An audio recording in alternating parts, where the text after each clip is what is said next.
Have you ever listened to someone talk about their problems and somehow ended up feeling emotionally exhausted yourself? But then there are conversations that make you feel closer, safer, and understood. They both involve emotions.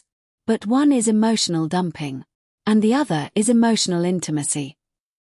What is emotional dumping? Emotional dumping happens when someone unloads the full weight of their emotions onto you without considering whether you have the emotional capacity to handle it.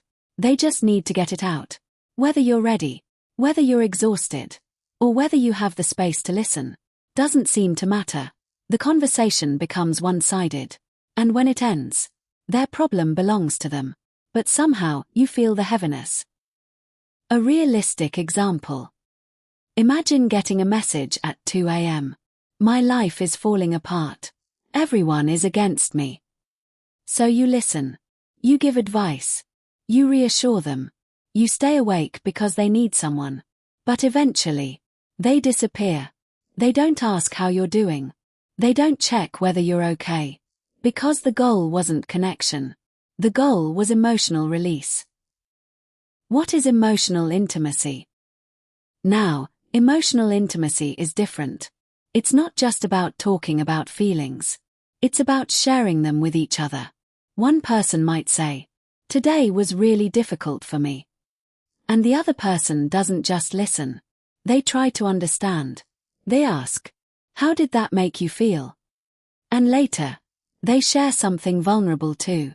The emotions aren't being dumped. They're being exchanged. The biggest difference. Here's the simplest way to remember the difference. Emotional dumping says, "I need relief from what I'm feeling." Emotional intimacy says, "I want you to understand what I'm feeling, and I want to understand you too." Dumping often creates a one-way emotional responsibility. Intimacy creates shared emotional responsibility. 3 signs of emotional dumping. So how can you tell when you're experiencing emotional dumping? Look for 3 signs. Number 1. You consistently feel drained after talking to them. Number 2. There's always space for their feelings, but rarely space for yours. Number 3. You feel more like their emotional therapist than their friend. But if both people can be vulnerable, both people listen, and both people make room for each other's emotions, that's much closer to emotional intimacy.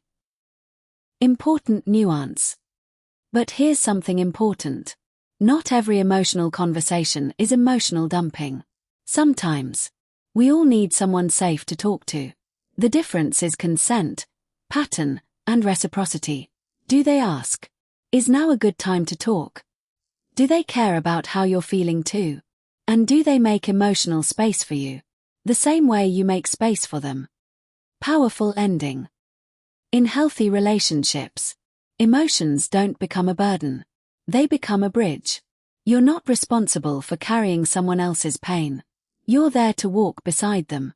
So the next time someone opens up to you, don't just ask how much they're sharing. Ask yourself one more question.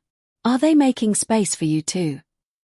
Emotional dumping releases emotions. Emotional intimacy builds connection.